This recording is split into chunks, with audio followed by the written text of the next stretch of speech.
Ya, untuk safety saya akan mengajarkan cara memotong tube dan perawatan alat di meja pneumatik.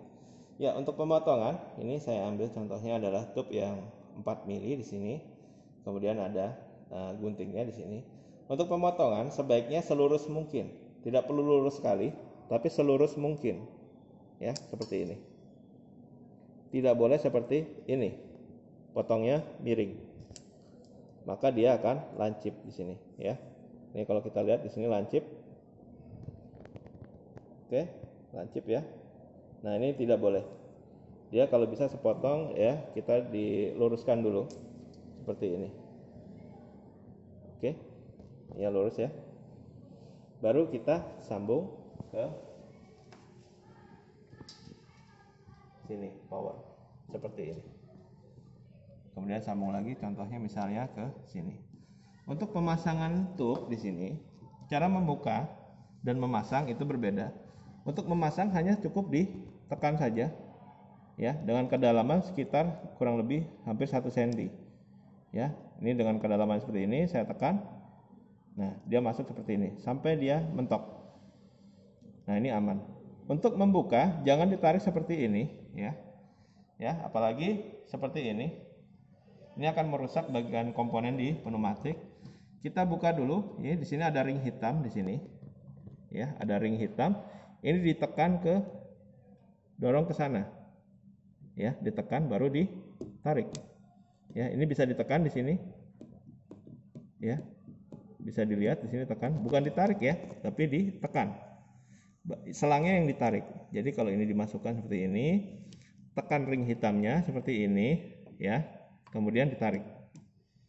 Ya, itu untuk pemasangan tube. Kemudian untuk tekanan angin di sini.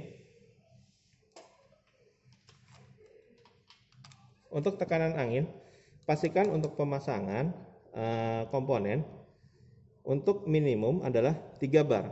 Jadi untuk pemasangan single acting cylinder, double acting cylinder ini menggunakan 3 bar, kecuali kita menggunakan semua aktuator kita boleh menggunakan 4 bar. Kenapa? Karena untuk safety, karena di angka 2 bar itu sudah lumayan berat atau keras, sehingga nanti jika terkena tangan maka tangan akan langsung patah. Jadi jangan melebihi 4 kecuali untuk keadaan tertentu. Contohnya untuk melakukan teori, semakin tinggi tekanannya semakin cepat itu boleh. Tapi untuk penggunaan keseharian atau penggunaan job sebaiknya menggunakan 3 bar, maksimal 4 bar. Itu dapat kita atur di sini, nanti bisa dilihat di buku dengan cara ditarik seperti ini. Ya, ini ditarik seperti ini. Kemudian putar searah jarum jam, ini akan menambah di sini. Ya. Ini akan menambah, sekarang 4 bar. Ini saya kurangin, itu counterclockwise. Ini ke angka 3. Jika sudah, ini ditekan untuk kuncian, sehingga ini tidak bisa diputar. Ini untuk knob, pastikan pada saat pemasangan keadaan off. Ini keadaan off. Ya. Jika ingin mengalirkan udara atau komponen sudah jadi, baru ini ditekan on seperti ini. Ini on. Kalau kita off kan, kita kembalikan seperti ini. Oke, kita pasang lagi. Nah, untuk safety ini tidak boleh ada selang seperti ini. Kenapa? Kalau misalnya ada selang seperti ini, kemudian ada yang menyalakan valve, ini yang akan terjadi.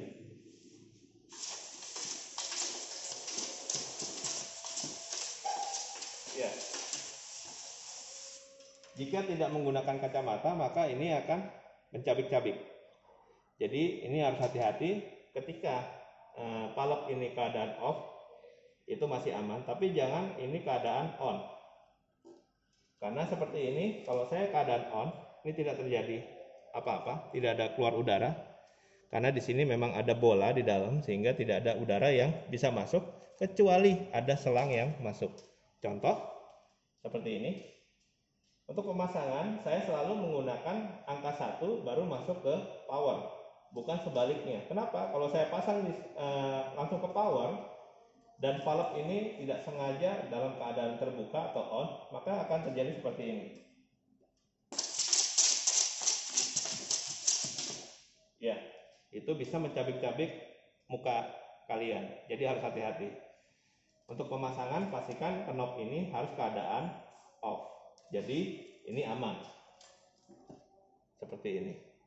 Makanya saya mengajarkan masukkan dulu dari komponen, terakhir baru masukkan ke powernya. Jangan terbalik. Supaya apa? Supaya aman. Seperti ini. Ini ya keadaannya seperti ini. Ini saya masukkan dalam posisi ini on ya. Ini on ya. Ini ada udaranya. Saya kasih contoh. Ya, ini ada udara. Oke. Ini saya masukkan, apa yang terjadi? Ya, udaranya sudah masuk. Ini tidak terlepas, jadi aman. Makanya untuk pemasangan sebaiknya dari komponen terakhir baru masuk ke powernya. Oke, itu. Kemudian ada satu lagi untuk yang bagian aktuator atau double acting atau single acting silinder. Kita harus pastikan di depan sini tidak ada benda apapun, ya. Contoh, jika kalian menaruh benda seperti ini, ya, ketika ini aktif, maka ini akan menabrak. Yang terjadi adalah ini pecah atau patah. Ini yang kalah, karena ini keras. Kemudian, jika kalian praktikum, jangan ada tangan di depan aktuator. Karena jika terjadi seperti ini, jika aktuator ini aktif, maka ini akan terkena tangan. Yang terjadi adalah tangan hancur, minimal patah. Jadi tekanan dipastikan sekecil mungkin ya, 3 atau 4 bar itu sudah cukup banget. Kemudian tidak ada benda atau tangan di depan aktuator, karena akan terjadi kecelakaan kerja. Seperti itu. Kemudian bagaimana kalau pemasangannya seperti ini? Ini aman kan? Aman. Tapi kalau melebihi dari bidang kerja, ini berbahaya. Jadi jangan memasang di bagian ujung. Pastikan ini ada di dalam bidang kerja. Dengan cara kita ukur dulu. Seperti ini. Seperti ini boleh? Ya, boleh. Dan tidak boleh ada tangan seperti ini. Jadi tidak boleh ada tangan atau benda di depan aktuator. Jadi harus hati-hati. Kemudian untuk perawatan di sini jangan menggunakan WD ya. Untuk pelumasan di sini kita bisa menggunakan oli hidrolik ya dengan kodenya ISO VG32. Itu kodenya. Atau yang paling murah adalah minyak zaitun. Bukan baby oil, tapi minyak zaitun.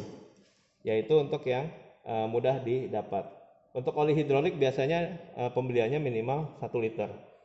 Makanya saya rekomendasikan minyak zaitun karena bisa dibeli di toko-toko swalayan. Oke, itu aja untuk safety-nya. Jangan lupa untuk praktikum selalu gunakan APD agar aman pada saat praktikum. Ya, terima kasih.